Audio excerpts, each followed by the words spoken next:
That was Tay Phoenix joining us again with Steve Mason.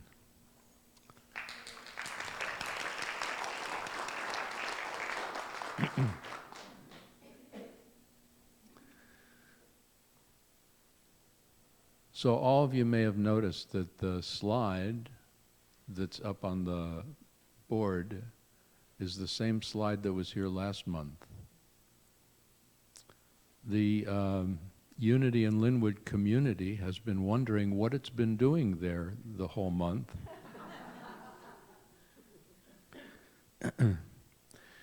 But last time we went through it from the top down. We have a little bit of a problem because Hebrew is read from right to left. So just in honoring that tradition, which is somewhat backward from the normal way of operating in the world, we're going to go from bottom up. And we're going to go from bottom up because I think we need to start with love. And I also think we need to start by looking at what that is. You know, we have a tendency to say, to identify love with God. Love as a universal, love with a capital L. And to honor the love that we experience as a reflection, as a channeling into the particular world of that which is a universal. The problem is that we automatically tend to then identify the universal as something against which there is an opposite. Because in the particular world, there is always contrast. So there is the expression of love or not the expression. There is the connection or not the connection. But when we talk about a universal, there is a risk of projecting from one world to the other and suggesting that there is an opposite of that love with a capital L. And I don't think there's an opposite in the land of universals. A universal by its very nature embraces everything. So I think on a larger level, the universal love operates a little bit differently than human love. It seems to me that the universal love is a universal yesness. It's as if the universe says, okay, here's the expression of energy, the expression of consciousness, the expression of being. Use it. And it's going to manifest in a whole bunch of different ways. And some of the ways in which it manifests on our level we will identify as love, and some of the ways in which it manifests we will not identify as love. And the risk is then we say, well, the universe or God then is loving at one moment and not loving at another moment.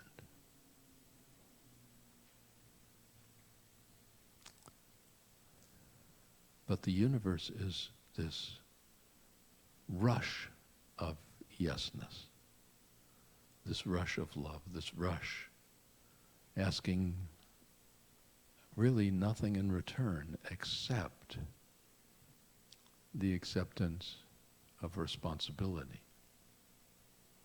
Like, what are you going to do with this outpouring of possibility? What are you going to do with this outpouring of love?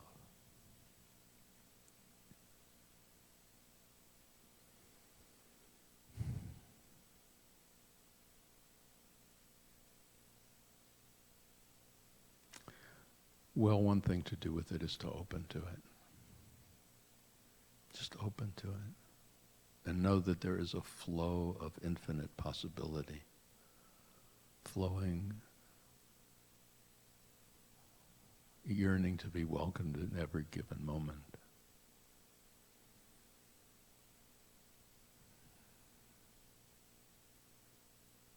One thing to do with it is to be aware of the responsibility we have when we close to it, when we open to it.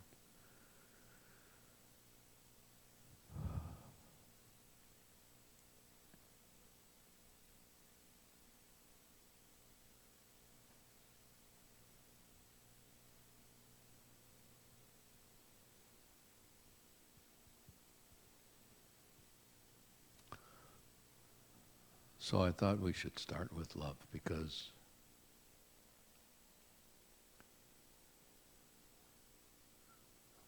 at this time my mind is kind of caught in so much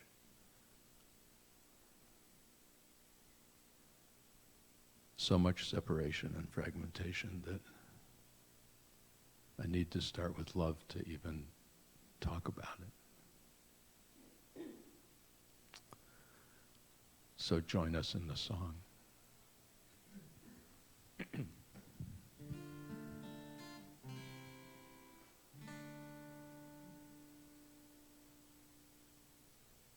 Love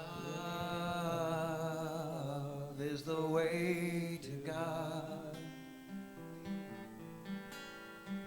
Love is the way of God. Listen to the word of love within. Listen to the word of love within your heart. Love is the way to God. Love is the way of God. Listen to the word of love within.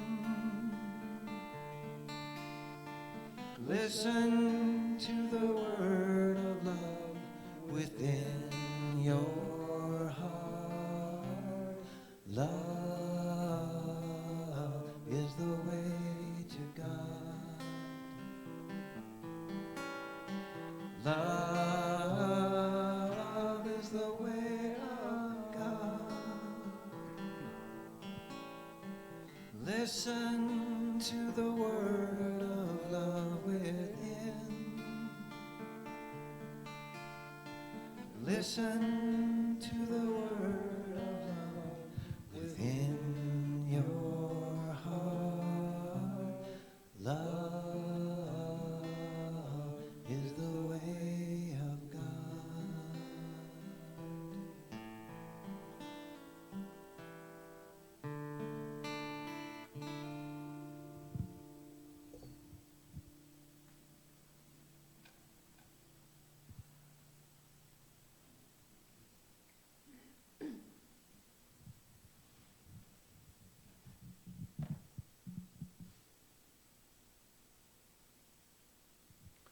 Tonight begins a Jewish holiday called Tisha B'Av.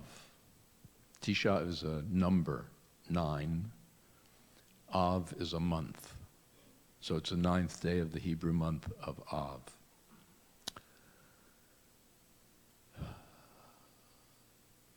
And it's a day of destruction. It's a national day of mourning. So tomorrow for traditional Jews, it's a day of fasting. It's a day of reading a part of the Hebrew Bible that is seldom read. It's the day of reading a book called Lamentations.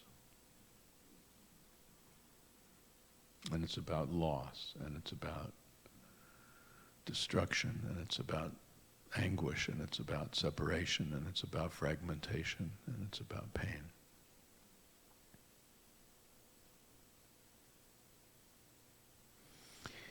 The reason why this happens on this day is that Tisha B'Av, the 9th day of the Hebrew month of Av, was the day that the temple in Jerusalem was destroyed. Around 586 before the Common Era, the first temple. And then it was seen as the day the second temple was destroyed in the year 70 of this era. The first time it was destroyed by Babylonians. Babylonia, you know where Babylonia is. Babylonia is Iraq. Interestingly, the Jewish community that was brought into Babylonia at the time became, for centuries, the strongest Jewish community in the world. It's the Babylonian Talmud, you know, the major work following the Bible, that became the authoritative text that is still studied today. It's much larger than larger than the Bible.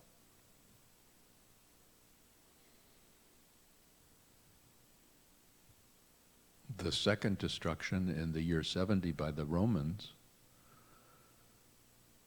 resulted in a general diaspora.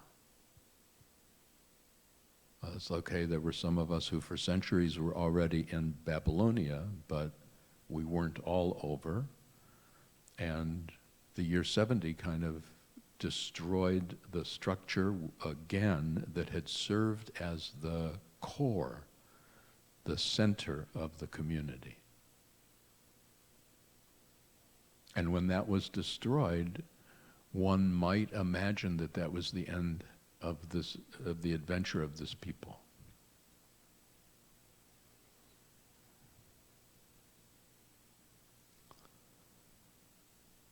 The consequence was incredible dislocation.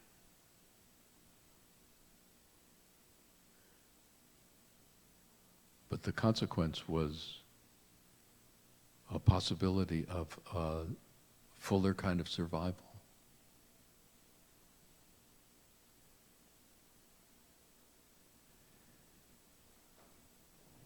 I don't mourn for the destruction of the temples, because I know that in many ways, had the temples not been destroyed, I would not be here. You know, had the temples not been destroyed, an evolution could not have happened. At the moment of destruction, nothing could have been further from the imagination, you know, that somehow the consequence of this would be fuller survival. It seems like all is lost.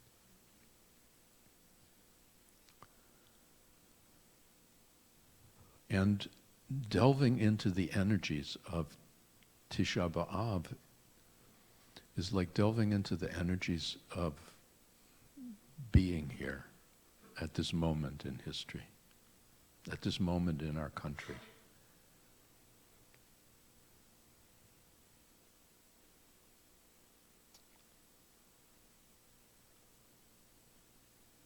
People often will ask me how I'm doing with the political situation, or how I'm doing with the economic situation, or how I'm doing with the racial situation, or how I'm doing with the gender situation, or how I'm doing.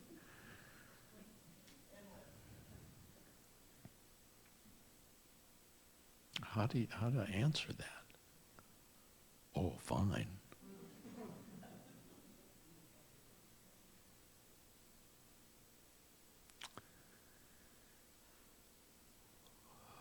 It just feels like we're at another Tisha B'Av. It feels like we're at another time when a lot of things are falling apart.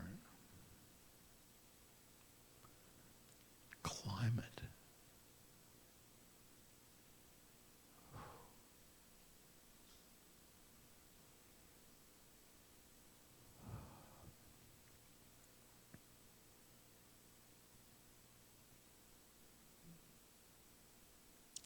I needed to have Tay Phoenix. I needed to have Tay Phoenix here today because of her last name. You know, because the phoenix is the bird that, when destroyed, re-emerges and flies.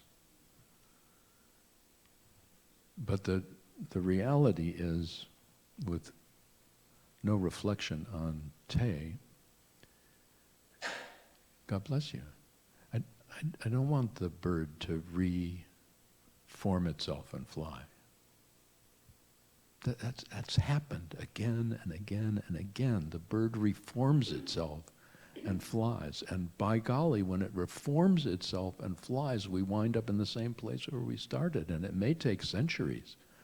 It may even take millennia.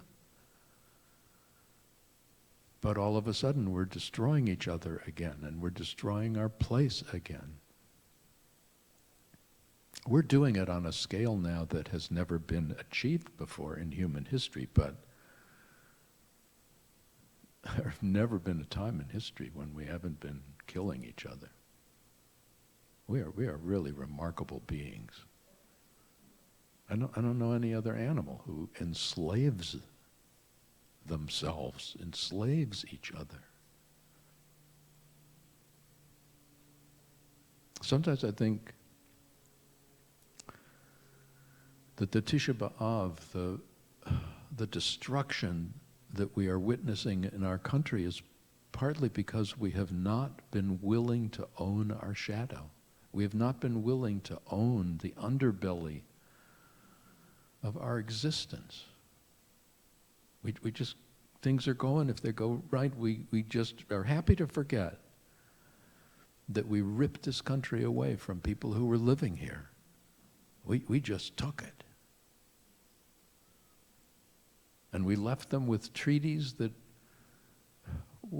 we're still not willing to honor. Our signature doesn't mean anything. Our pledges don't mean anything. And then we built this country on the back of people we decided weren't human. If you got black skin, you're obviously an animal of some kind, but you're certainly not a human being. You don't have feelings. I mean, you know animals don't have feelings. When you slaughter an animal, it doesn't hurt the animal.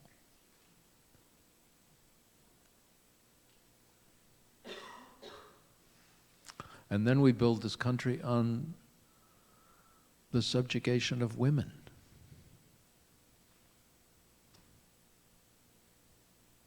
They're not full human persons. I mean, maybe more so in this country than in a lot of different countries, but still, I mean, I hate to tell you, those people who identify as women, you're not equal.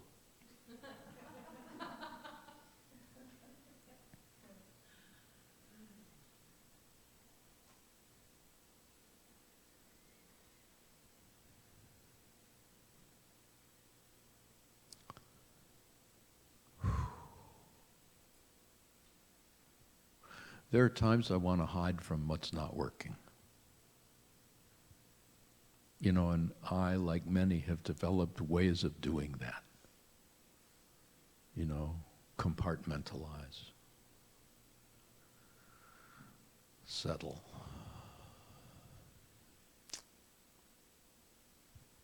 pretend, not look.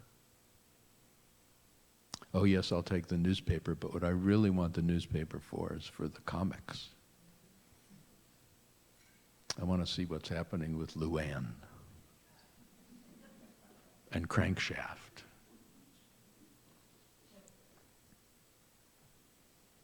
And I want to see if I can find all the differences between those two pictures that are there. And it says find 6 differences.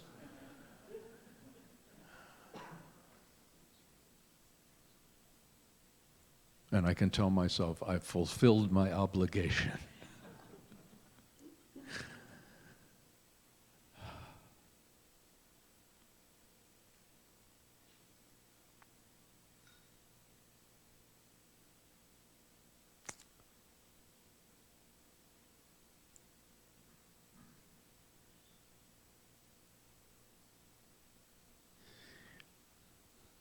So I would like to say that I have come here today to tell you the answer. But I don't have a clue. I'm getting pretty good at knowing what's not the answer. Hiding.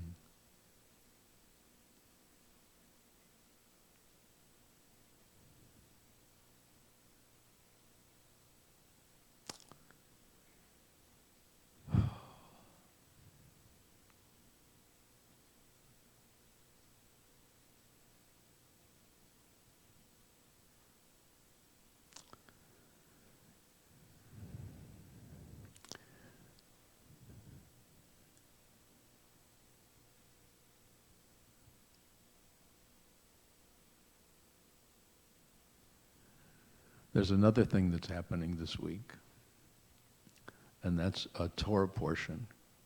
You know that every week has a portion of the first 5 books of the Hebrew Bible, and this week it's called Devarim.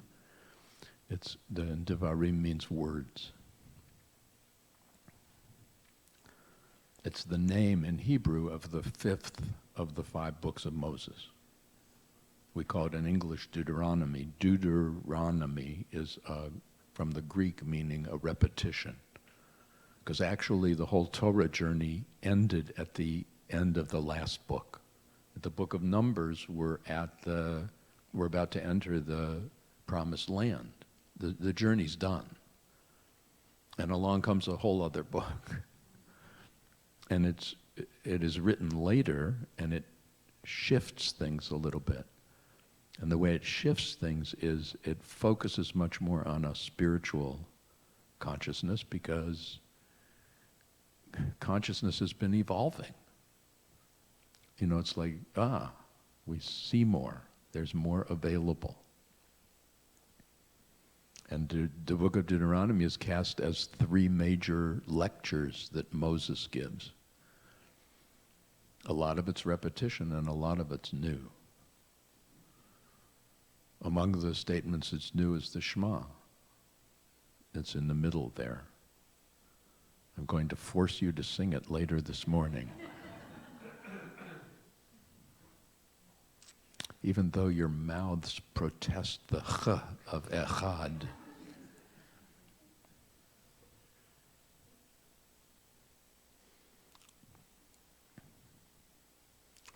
On my way here this morning, I was listening to a show called The Hidden Brain. And he was talking to somebody who was talking about left and right hemisphere function. You know, the hemispheres of the brain.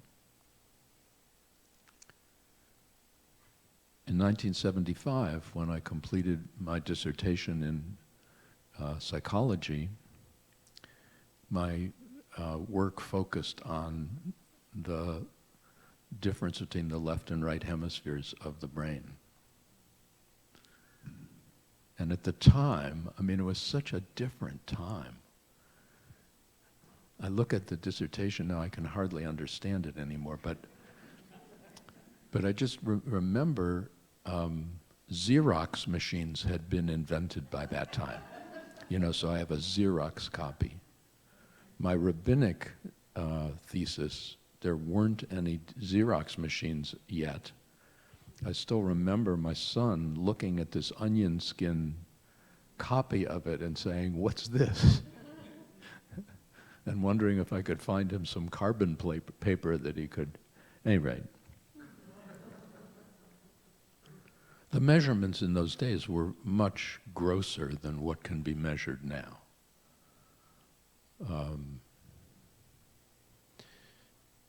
But I do remember some of the statistical, I mean, talk about statistics. There weren't any personal computers at that time. There was this giant thing that lived at UCLA, and you hired somebody to make cards and run the cards through the machine and then spit out these figures that I pretended to know what they meant. I remember discovering accidentally that there was a significant difference between the way men and women's brains worked. I didn't particularly like what it said because it indicated that men are much more likely to specialize in one hemisphere function, and women are far more fluid, which kind of figures in the way biology, works with the changes of a woman's body, which are sometimes so dramatic. We kind of pretend we stay the same.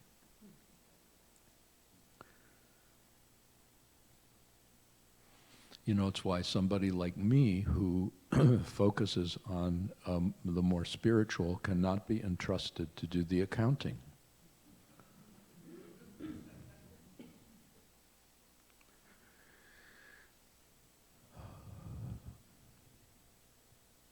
But one of the things that became clear, and I really liked that I heard this morning, was the left hemisphere is the place of words.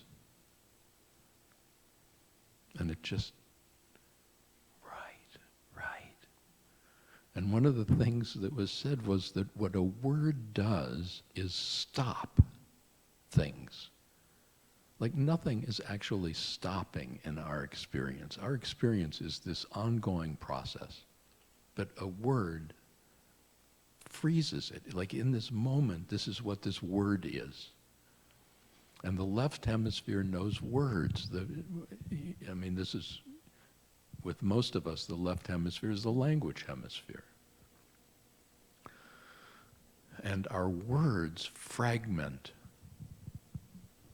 our experience of creation. Our words get us stuck. Our words lead us to suspect that things are the same. And it's really kind of a pretense because nothing is the same. Nothing is the same.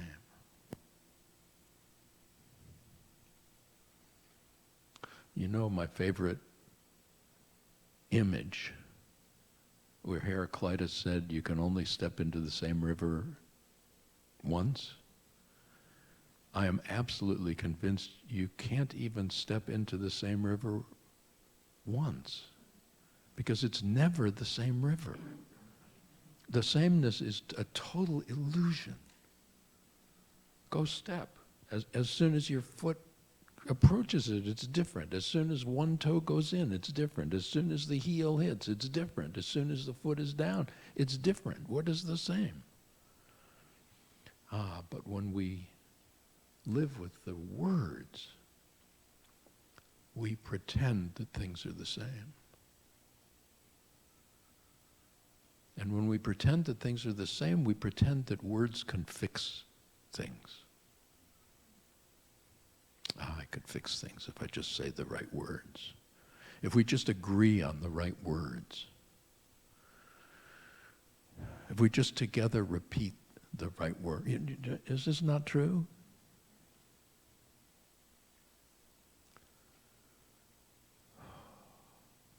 If we can just stop the process of creation with our words and have this chunk of it, we will accept this. God bless you. You dropped that because you were so shocked with Michelle's sneeze? Okay.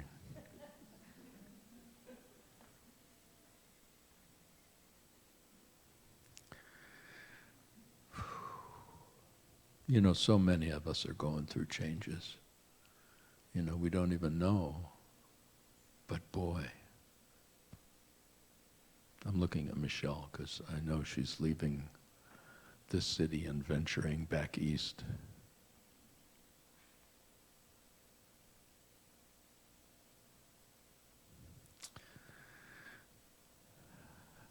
I have a piece of totally useless advice for you. Let go of the words and go with the river.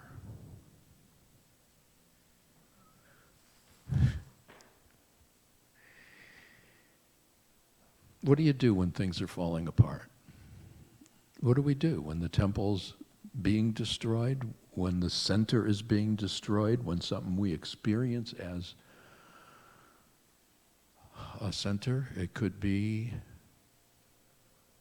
a profession, it could be a relationship, it could be a job, it could be education, it could be health, it could be age, it could be moving, it could be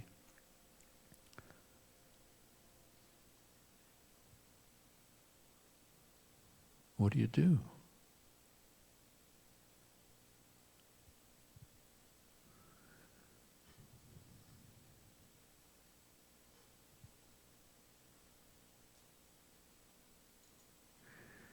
You might not believe this, but that was an answer. You stop talking. You stop trying to think, oh, I will find the verbal way out of this.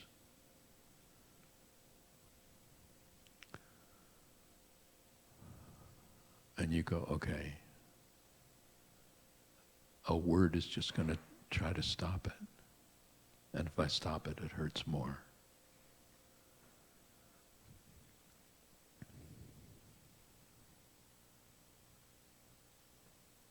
So give me some right hemisphere, non-words, silence, and music, and possibility. This is what right hemisphere does. Right hemisphere, in the midst of silence, in the midst of a meditation, like smoke rising in consciousness and coalescing in a particular shape or a particular image or a particular situation or a particular feeling or a particular idea. And you could just, and then if you just watch that, it's like the smoke starts dissolving. The image starts dissolving and it wisps away, and here comes another. And there's just one after the other, and it just keeps changing and it keeps growing. Oh. Keep breathing.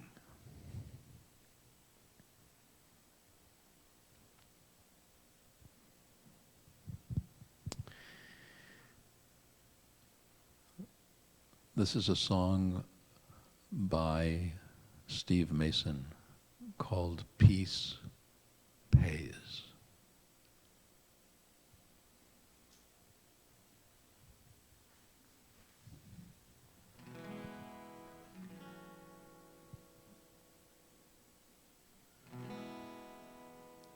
It's so interesting to get up and play a song that I wrote, hoping that the words would solve something. But you know, that's just really excellent, because what music does, what I'm convinced music does, it allows the words to say more than the words can say. It's the same thing with poetry, which is really a written song. It just runs one word into another and refuses to separate everything and carries things in a melody. And when the melody like coalesces in ways that musicians know, you know, there's a whole pattern where it unresolves and then resolves and does this thing, and you could feel it in you. Like even when you, like, I don't know the technicalities, but I can feel when it's rising and it opens and then it resolves, and you just go, oh. Yeah. And that's the secret of the song. So we use words so that we can express something that words can't express. And I'll be glad to interrupt you anytime you want. I love the interruption, but did anybody see the shock? Because I was down here and he started speaking. I was like, what?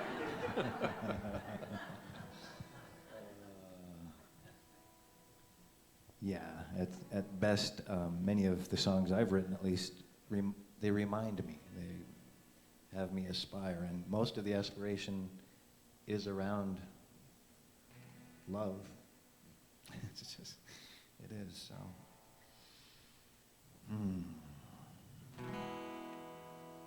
I was involved with a nonprofit a number of years ago, about 10 years ago, and the brainchild of the nonprofit had a curriculum that had done amazing things as far as creating a nonviolent culture in prisons primarily.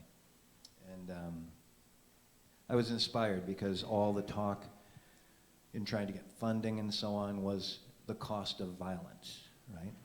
And so I just, again, words and feelings and so on, I thought, you know what, I'm going to think more about, it's that whole waging peace versus waging war, changing your mindset, your heart in a direction. And so this is called Peace Pays.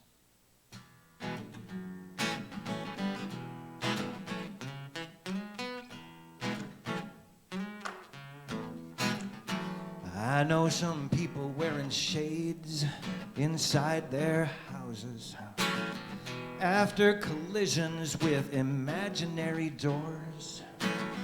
And there's so many babies miss their mommies and daddies lost to war, while flags are daily at half-mast. Still the costs of violence rise, while the left and right fight and polarize. We could flip this thing around the day we realize that peace pays. 7 billion ways. Raise your voice today, honoring the millions gone away. We have a say. We can play or demonstrate, pray or meditate. Whatever you do, just peace pays. Peace pays. Come on, people, peace pays. Peace pays. In Afghanistan or Congo, from Darfur to USA, in Iraq or Gaza, everywhere we go, there's just got to be so many ways.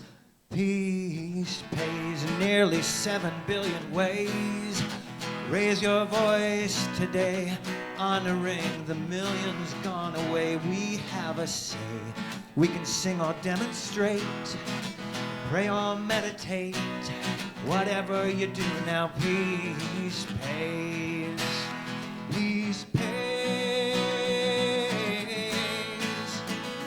Peace pays.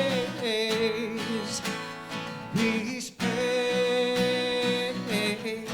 Come on, people, peace pays. Peace pays. This ain't religion. Forget your politics. It's about people everywhere. No, it's not just geographic. To cure this disease takes a conscious choice, lifting hearts and hands with the sound of one voice.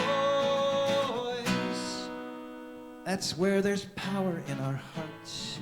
Power's in our hands, in every single language, each and every land. Oh, the costs of violence rise. It's measured in lives.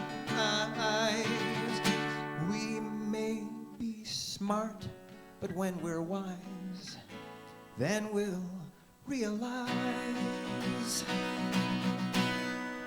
peace pays. 7 billion ways. Raise your voice today, honoring the millions gone away. We have a say. We can sing or demonstrate, pray or meditate. Gotta do what you do now. Peace pays. Peace pays. Let's sing it. Peace pays. Peace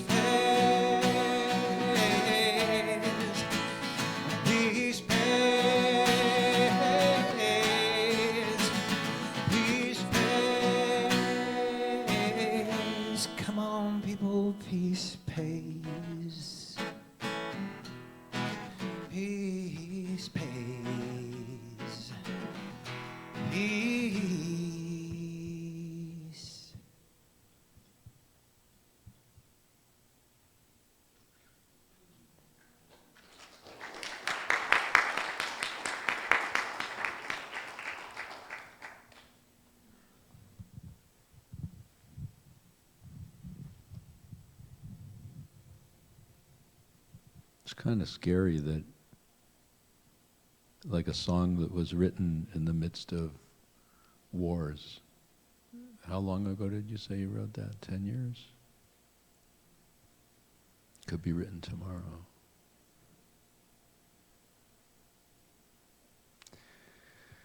You know, which is just another reflection of the reality that the way we've been trying to fix things doesn't work. And we have a lot of trouble getting that. Because we keep thinking, well, if just then,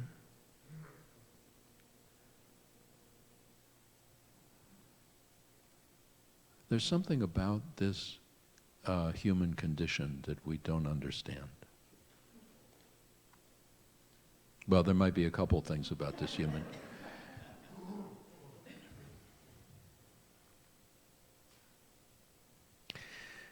We keep thinking that in the human condition we can have universals rather than we can honor universals in the human condition, but we can't be universals in the human condition. I can't. Like, we incarnate to a land of apparent separation. We incarnate with incredible purpose.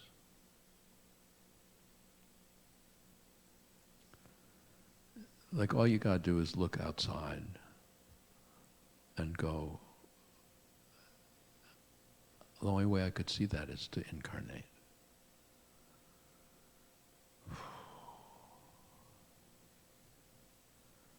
You know, I mean, this whole trip, the only way I can feel, I can appreciate touch, I can appreciate movement, I can appreciate sight, I can appreciate sounds.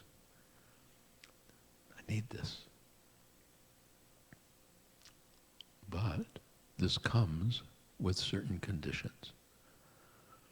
And of course, one of the conditions is it's not forever. We're not, this is not a permanent dwelling place. This is a temporary dwelling place, and we use it up. If we really do it well, we use it up.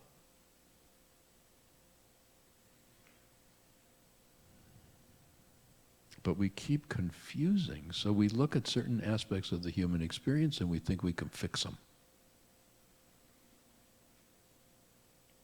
Well, we could make it so there is no hate, and we could make it so there is no anger, and we could fix it so there is no guilt, and we could fix it so there is no pain. And no, actually we can't. But what we can do is, in realizing that we can't,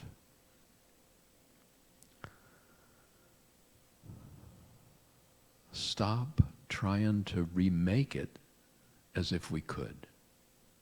Remake it by building fortresses around our communities, by using up all the resources so that we have,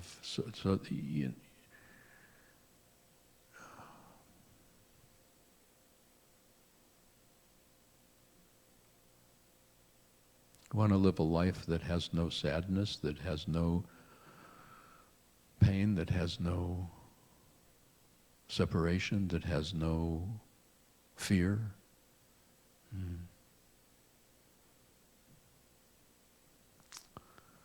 To have that desire on a human level gets us into all kinds of trouble. It also makes a lot of people very wealthy. You know, it's like the most popular books in the bookstore are the self-help books that promise us how to make everything better in 12 easy steps. The really good books only have 6. Can I make everything better in my life on this level? No. No, I can't.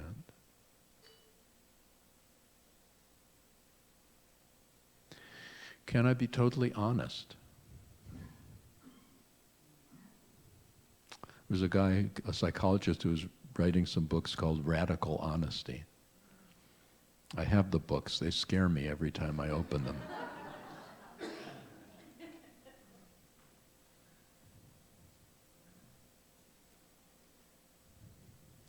Oftentimes I'm afraid to tell the truth, because sometimes my truth is going to hurt somebody. Sometimes my truth is going to be displeasing. I'm sure you don't have any identification with that.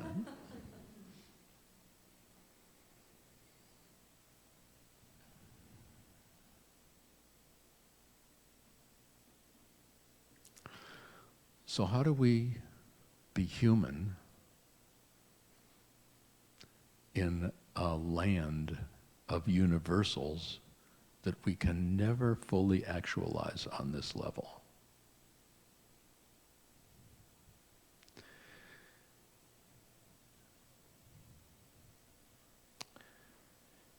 One of the ways that we strive to do it is through spiritual practice, because it's the particular opening to the universal.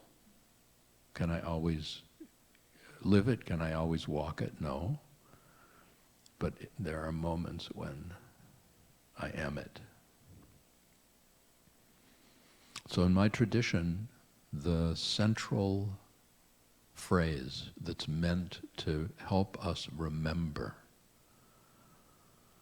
this relationship between the infinite and the finite, between the temporary and the universal, between the particular and the always, are the 6 words of the Shema, which cleverly are right in the middle of the slide.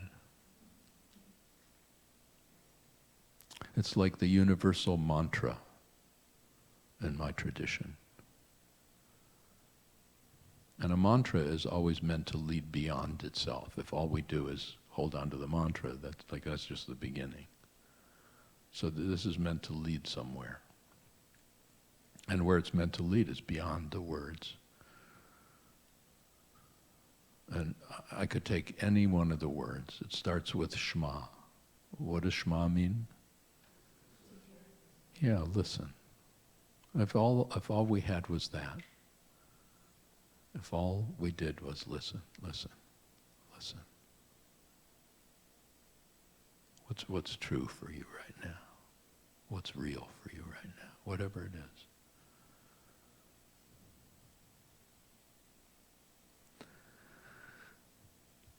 is.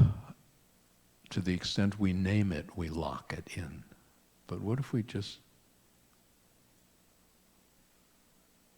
know it and let it be and see what we hear now? What's next? What's next? Listen, listen, quiet. Yisrael. It's not a people, not at the time this was written.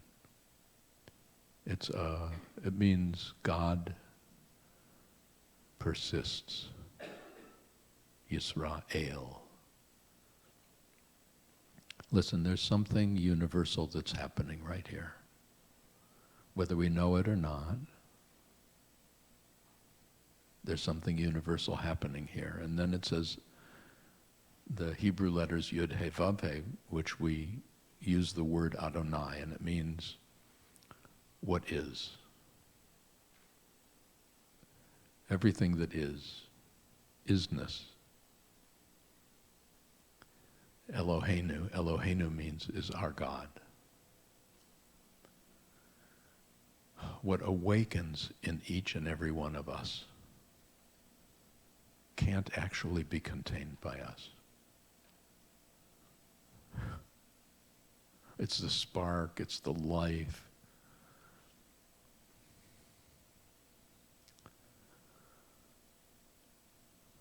If the word God works, it's our God.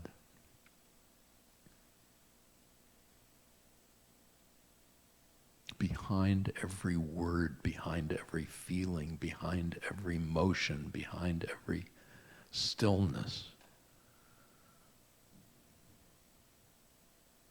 isness, eternal, connection. Adonai, Yud He Vav He, Adonai Echad. The whole thing is one. Adonai is the universal, Eloheinu is the many.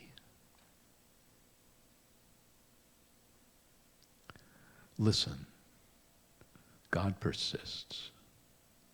And the best we can do in words is to say that persistence reflects as the one manifests as the many, and it's all one. The one manifests as the many, and it's all one. Traditionally, we're to say these words in the morning and in the evening and in every formal service. We're supposed to say these words at the moment we die. Why? Because at the moment we die, we think we're losing something. We think we're ending something. But we can't fall out of being. There's nowhere to fall out of. I can fall out of this. I can fall out of this body. Sometimes I find that sad. Sometimes I find that fortunate. But what's in this body doesn't fall out any. What is that?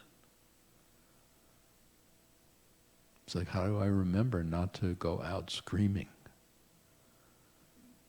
and go out curious?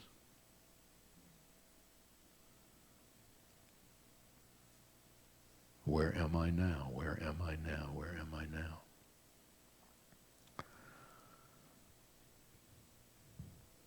So I'm going to ask you to say these words with me. Shema, Yisrael, Adonai, Eloheinu, Adonai, Echad. You got that? Echad. I was talking to Tay a little bit earlier this morning, and she was telling me about a story about the Shema, and I asked her to share it with you. Hello. So I'm a half Jewish, half Latina. My mom's Latina, my dad is Jewish, so I say that makes me a jalapeño. And one of the stories from that mixed kid experience was I was one of two Jewish girls in my class at Holy Names Academy. All girls Catholic high school, which it was a wonderful experience. But we had one Jewish teacher, and on the day of the Nisqually earthquake in 2001, I was in his classroom when the earthquake hit. And for those of you who've seen Holy Names, it's a very old building. And it had just had a seismic retrofit, but even so, the plaster on the ceiling was crumbling and coming in on us, and we're under our desks, and I thought, oh, this is how I die. So I started saying the Shema. Meanwhile, all these other Catholic girls are under their desks going, Hail Mary, full of grace, the Lord is with thee. And my teacher and I are under our desks, and at the top of our lungs, we're going, Shema, Yisrael. And yeah, so that's the story.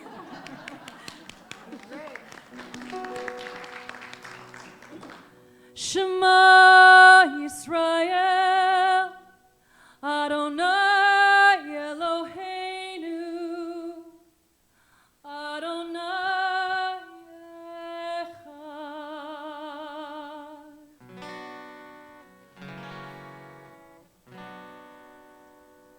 Shema Yisrael, Adonai Eloheinu, Adonai Echad.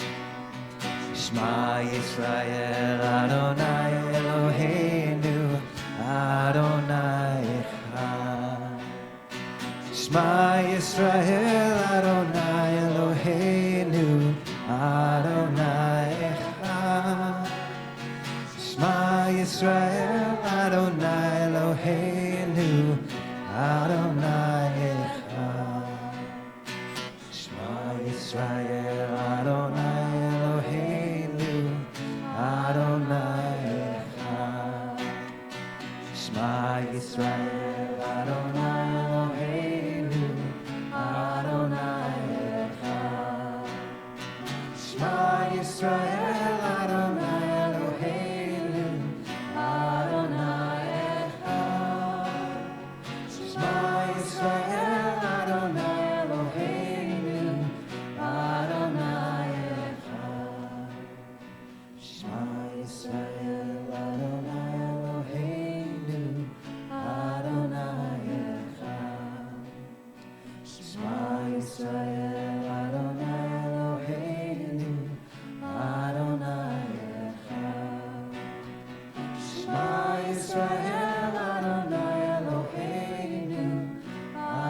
And perhaps take a moment, and if you feel comfortable, allow your eyes to close.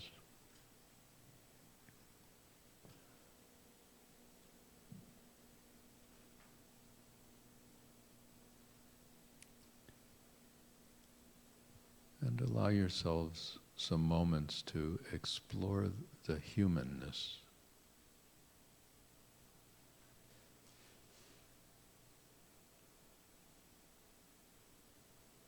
The particularities of your body.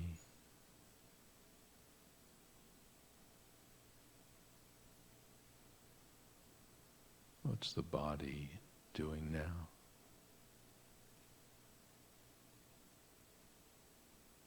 What's the body experiencing now?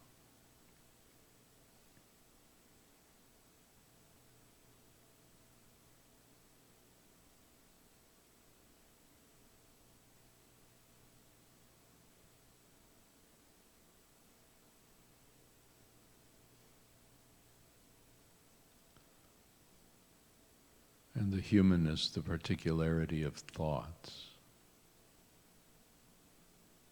Just becoming aware of what the mind is doing. A running commentary.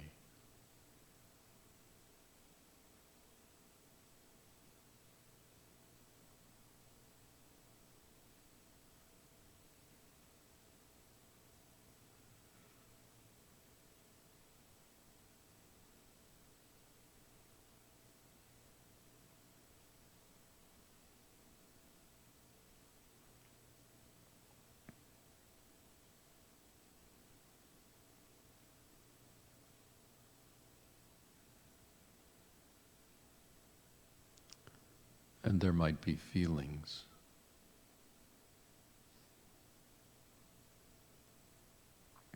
There might be anxieties.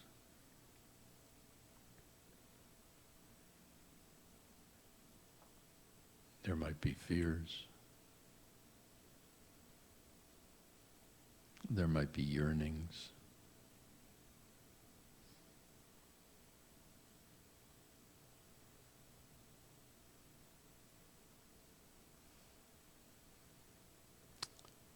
There might be joys.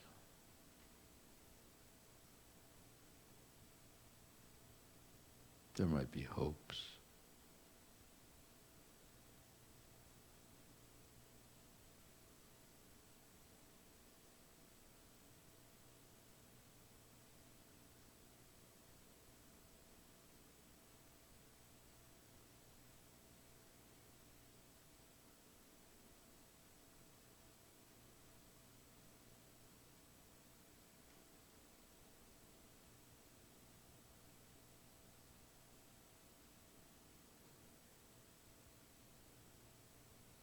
It's as if we, who awaken within bodies, who awaken within this time and this space, do our best to understand, to plan, to accomplish.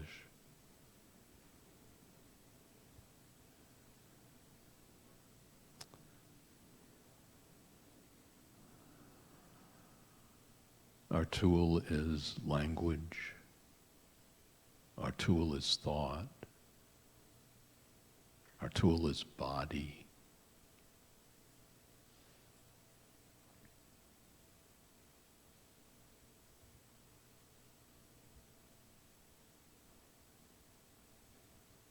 And sometimes we look at what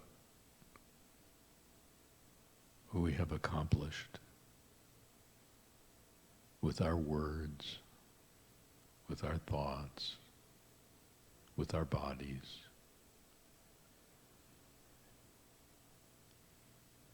And we realize we have forgotten something.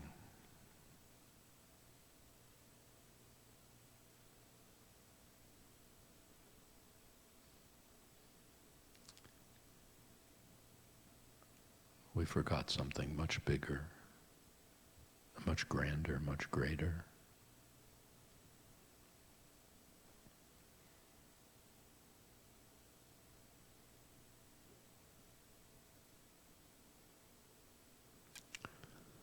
We forgot the greater life seeking expression through us.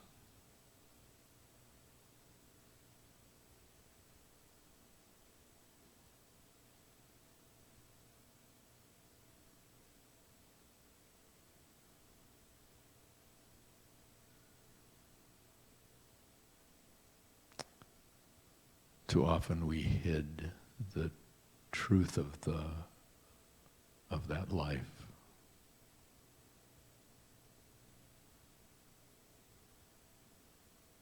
By our own hiding, self-protection, fitting in.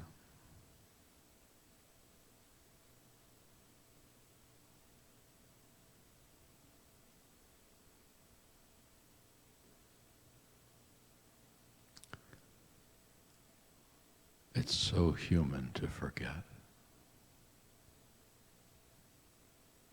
It's so human to try to protect ourselves. It's so human to try to protect others.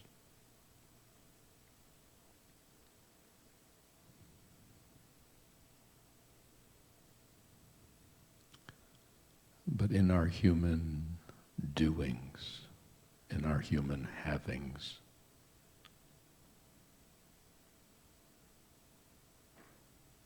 we forget we are human beings. There's a presence.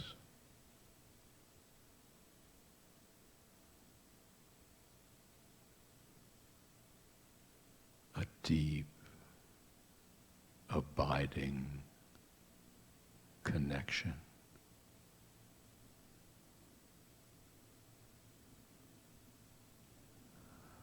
There is an outpouring of consciousness, of love,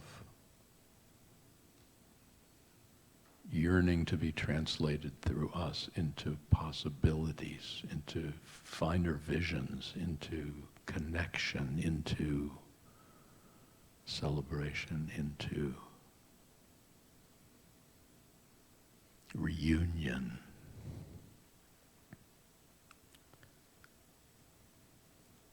Into the kind of peace that can accept our humanness.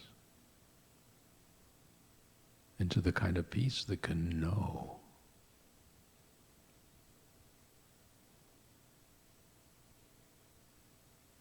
To honor the upset and the angers and the guilts and the frustrations that arise without thinking we can fix all that.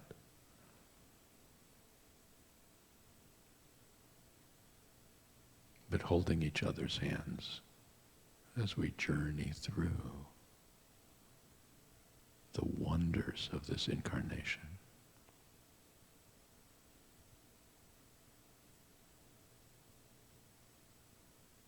Listen. Listen. Sometimes it appears as if everything is falling apart. Sometimes the evidence is so overwhelming, so convincing.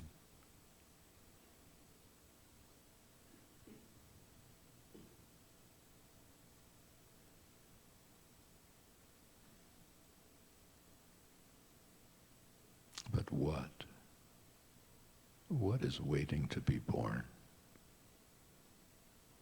What is yearning to be realized? What is needing to be remembered? What is needing to be expressed? What is yearning to be celebrated?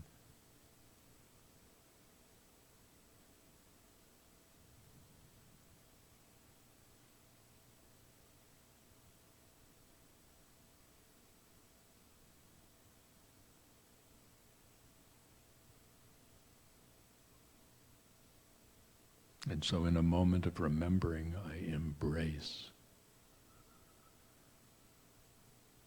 my humanity. I embrace my failings, consciousness, my avoidance.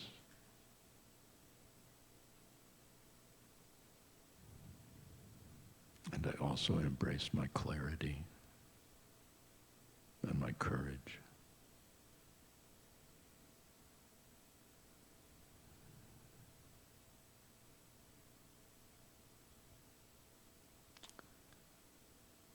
In a moment of remembering, I embrace that within every being.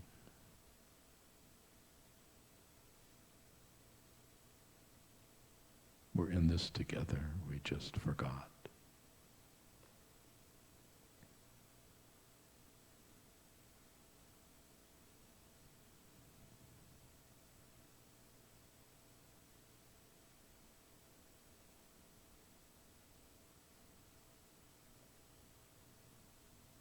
We're in this together.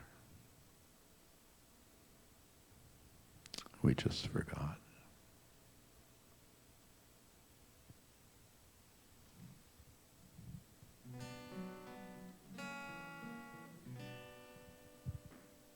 Shema Yisrael, Adonai Eloheinu, Adonai Echad. Shema Yisrael, Adonai Eloheinu, Adonai Echad. Shema Yisrael, Adonai Eloheinu, Adonai Echad. Shema Yisrael, Adonai Eloheinu, Adonai Echad. Shema Yisrael, Adonai Eloheinu, Adonai Echad. Shema Yisrael, Adonai Eloheinu, Adonai Echad. Shema Yisrael, Adonai Eloheinu, Adonai Echad. Shema Yisrael, Adonai Eloheinu, Adonai Echad.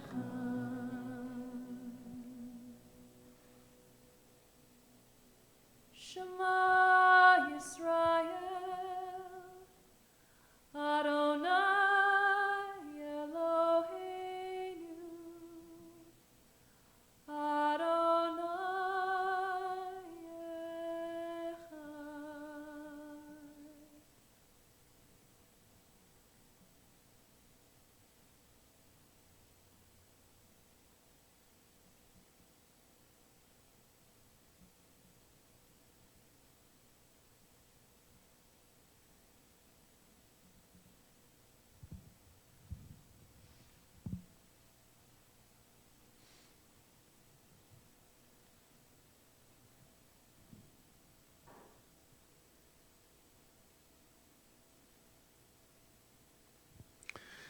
If that was Sanskrit,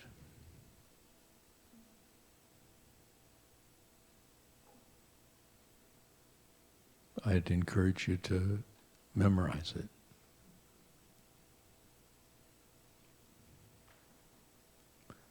It's Hebrew.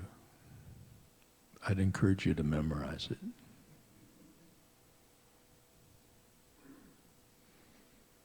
The line is the foundation of my meditations that started in the early 70s. On the one hand, the line has stayed the same, and on another hand, it's changed continually.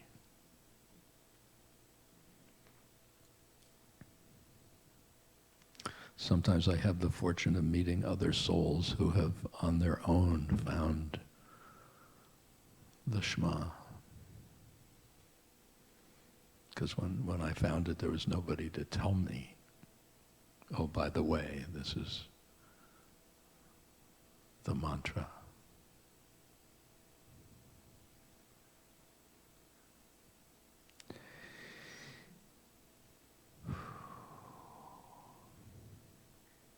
It's really incredible how we all want the same thing.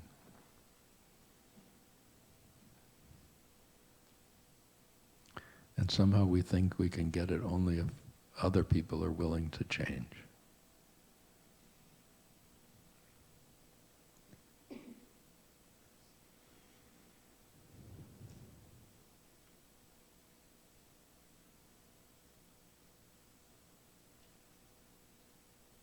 To live as a human in a land of universals is to utilize the human form in whatever way we can to seek justice and compassion and peace, peacefully, compassionately, and justly as much as possible. And in the midst of all that, to remember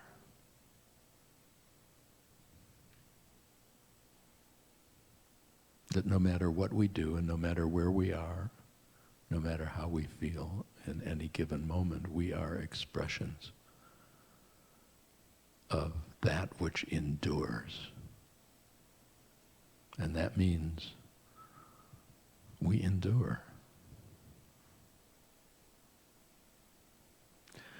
Could we have the secret slide?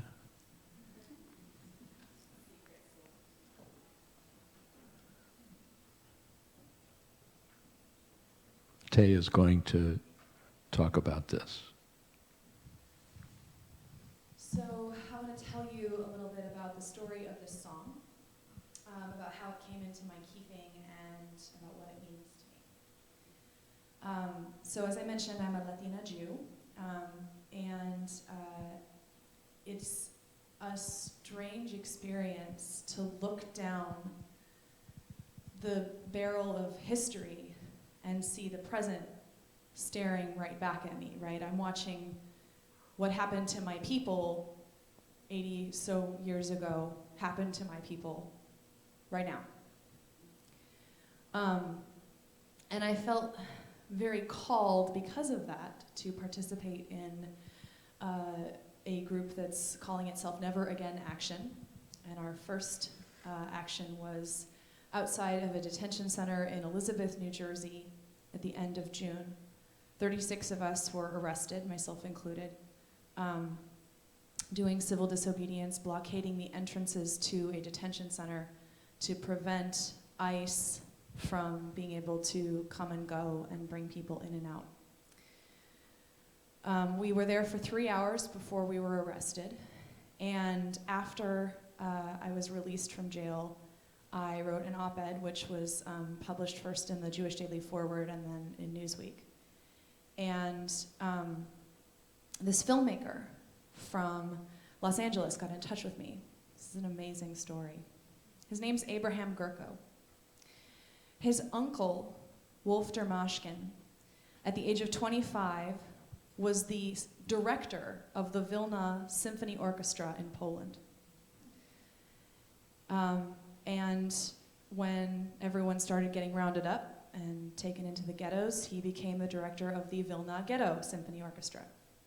He smuggled in instruments, including a grand piano, which he took apart and put back together piece by piece because he was completely unstoppable. And he knew that music was food even for people who were starving. Wolf died hours before his concentration camp was liberated. His sister survived Dachau, moved to the United States, and had Abraham, who was the person who reached out to me. Meanwhile, this song, which he wrote and performed with a 100-voice choir. Did I mention that part inside of the ghetto? 100 voices. He had brought it with him into the camp and taught it to others, and they would sing it to each other. This was originally in either Polish or German. I don't know which. But they would sing it to each other, and many people that were in that camp with Wolf credit this song for keeping them alive. It helped them keep it together under conditions that most of us in this room cannot imagine. So, after the camps were liberated, some of these people who had learned it from Wolf moved to Israel. And it ended up in a book of folk songs from that time period Nobody knew that anyone from the Dermashkin family was still alive. It was only many years later when a family friend saw the book and saw the name Wolf Dermashkin and said, "Hey, Abraham, wasn't that your uncle?" And so this song made it back to this family. So Abe had it translated first into English, and it's been performed by the Resistance Revival Chorus. And he asked a woman named Alba Ponce de Leon to translate it into Spanish. And because I am Latina and Jewish and a singer-songwriter and also doing this activism around immigration justice, he asked me if I would sing it. So I'm going to tune up here while I finish this spiel. The thing that this song means to me, no guardaremos el silencio, means we will not keep silent. I think for so many of us, right now, we are facing a choice. Those of us who are white or who look white are protected to one degree or another from what is happening around us. But what is happening around us is caused by racism. And to the degree that, like, I'll just admit it, I'm racist. I'm absolutely racist. And I'm not going to pretend otherwise because it makes me comfortable. I'm going to confront it in myself, and I'm going to gently confront it in others, because it's time to end this. It's very much time to end this, and it's hard work, but that's what it means to hear and to speak and to be heard. So this is Wolf's song.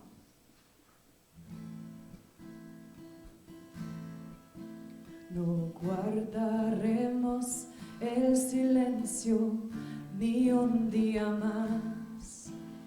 Levantaremos nuestras voces sin temor para abrir camino y elevar nuestra humanidad.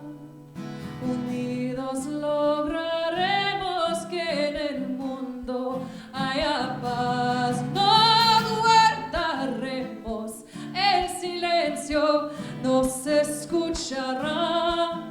No guardaremos el silencio, no se escuchará.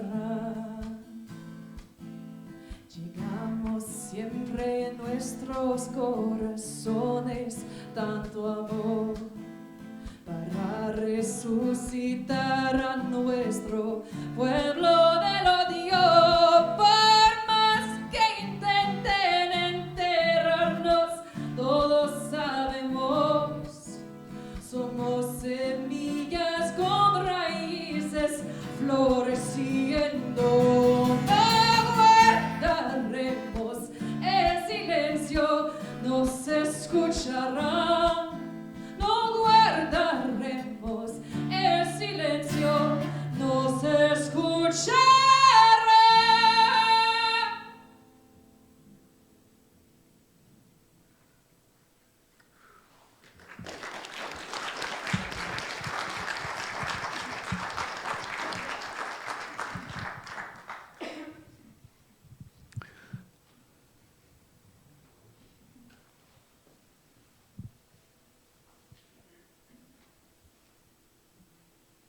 What I promised was that we'd get to the first song, which is the last song on the, well, the first song on the slide, moving from the bottom up.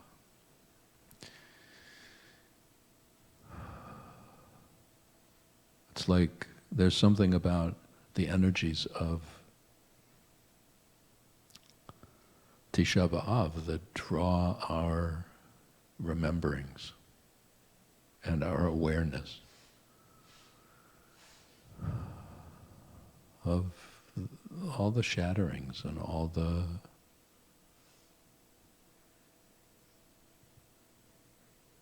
destructions and failures, ultimately all the humanness in our lives.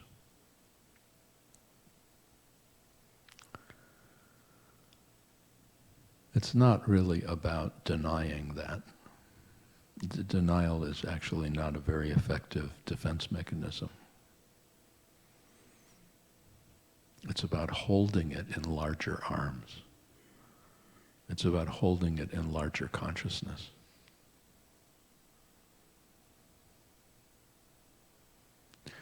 It's about stepping into a universal love that's going to hold everything. It's like stepping into a universal consciousness that can allow healing to be.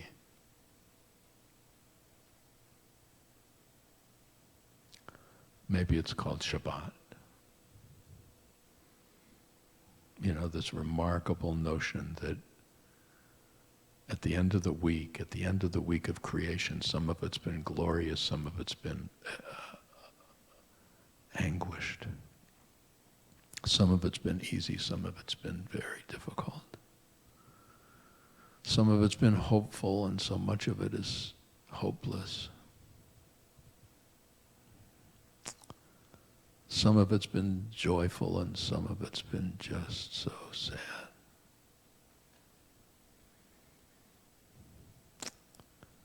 At the end of it, and Noah is stepping into it and going, yeah. But right now, it's Shabbat. Oh, not necessarily a day of the week, but Shabbat consciousness that is just bigger than any of the ups and the downs and the not yets and the almosts and the not quites. Something's bigger holding it all. And that which is bigger and holding it all is also that which is awakening within each one of us.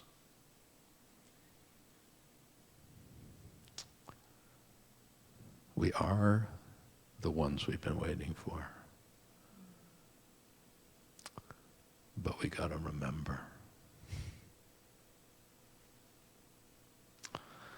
So I invite you to rise for Ma Yafeh Hayom.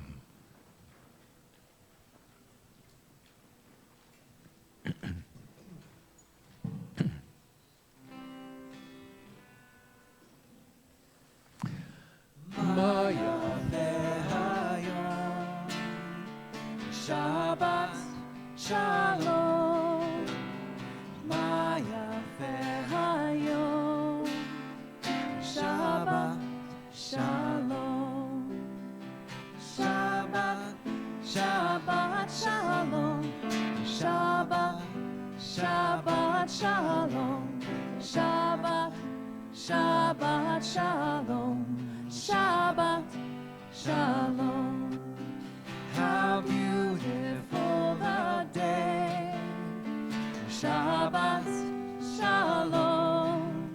How beautiful the day, Shabbat Shalom. Shabbat, Shabbat Shalom, Shabbat, Shabbat Shalom, Shabbat, Shabbat Shalom, Shabbat Shalom. Ma Yafeh Hayom, Shabbat Shalom, Ma Yafeh Hayom, Shabbat Shalom, Shabbat, Shabbat Shalom, Shabbat, Shabbat Shalom, Shabbat, Shabbat Shalom, Shabbat Shalom. How beautiful the day, Shabbat Shalom. How beautiful the day, Shabbat Shalom. Shabbat, Shabbat Shalom, Shabbat, Shabbat Shalom, Shabbat, Shabbat Shalom, Shabbat Shalom.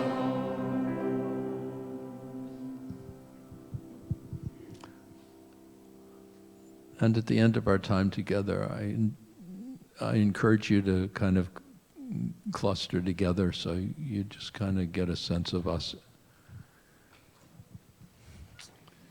And I'd like to remind you, if we're able to do this because of the contributions that you share. So for those of you who may have missed the basket on the way in, if you still think this is worthwhile, please contribute on the way out.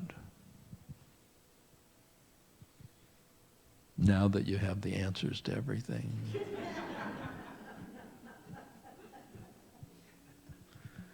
Should have told you at the beginning, never trust anybody who has the answers to everything.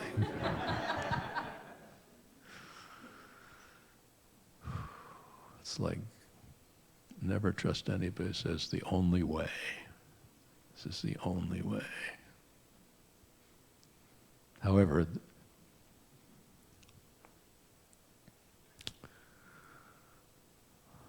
thank you with your presence, allowing these moments to be. The energies of this day are like riddled with anguish. Anguish of memory and anguish of present and anguish of possible futures. And we don't come together to pretend that's not so, but we come together to remember that in which it's all held. Whatever is yearning to be born, let us seed it with greater love and with greater compassion, with greater remembering, and with greater peace. Always remembering the incredible privilege of supporting each other as we journey from strength to strength, from love to love, and from life to life. And thank you again to Tay and Steve.